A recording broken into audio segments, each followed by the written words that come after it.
perjanjian baru untuk Israel.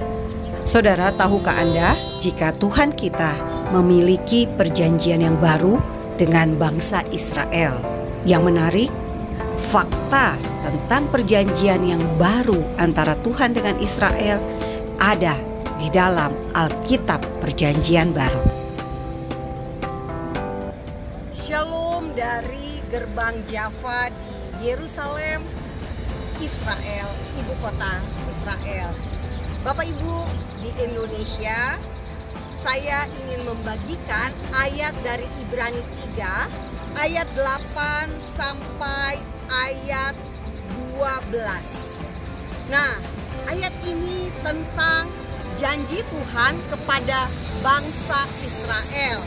Saya bacakan, sebab ia menegur mereka ketika ia berkata, sesungguhnya akan datang waktunya, demikianlah firman Tuhan, aku akan mengadakan perjanjian baru dengan kaum Israel dan kaum Yehuda.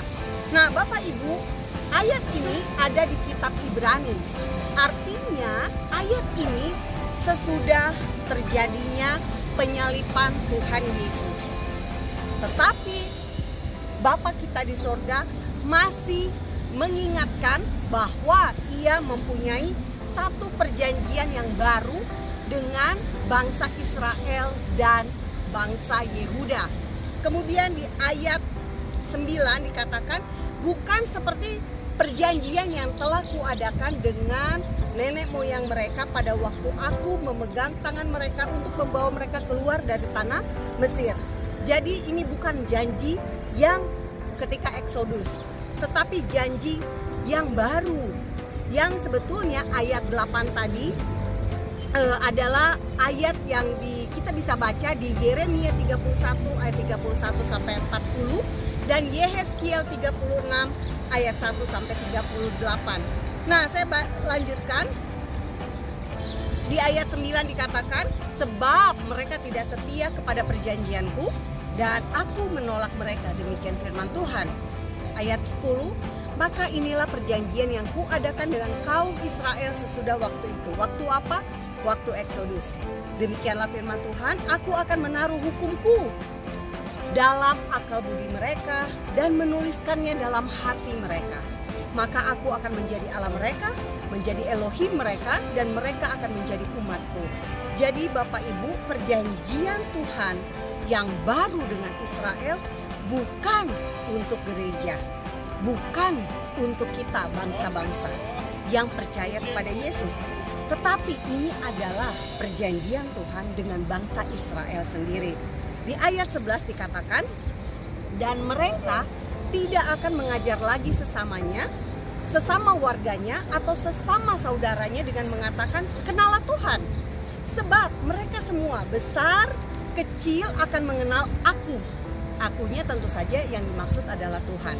Ayat 12, sebab aku akan menaruh belas kasihan terhadap kesalahan mereka dan tidak lagi mengingat dosa-dosa mereka.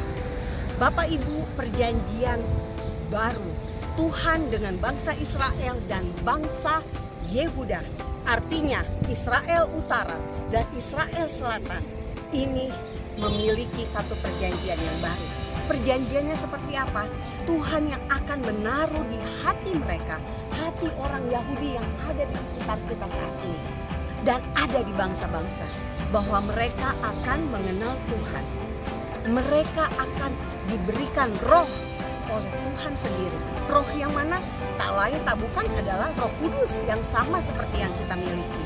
Dan yang hebatnya lagi, Tuhan berjanji bahwa ayat 12, aku akan menaruh belas kasihan terhadap kesalahan mereka.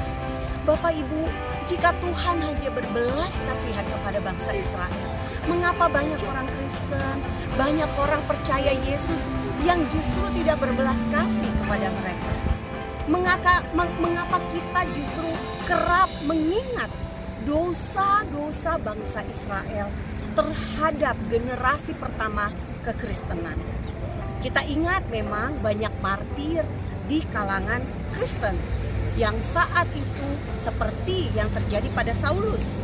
Saulus ingin membunuh orang percaya Yesus. maka ia pergi ke Damaskus untuk membunuh orang-orang percaya.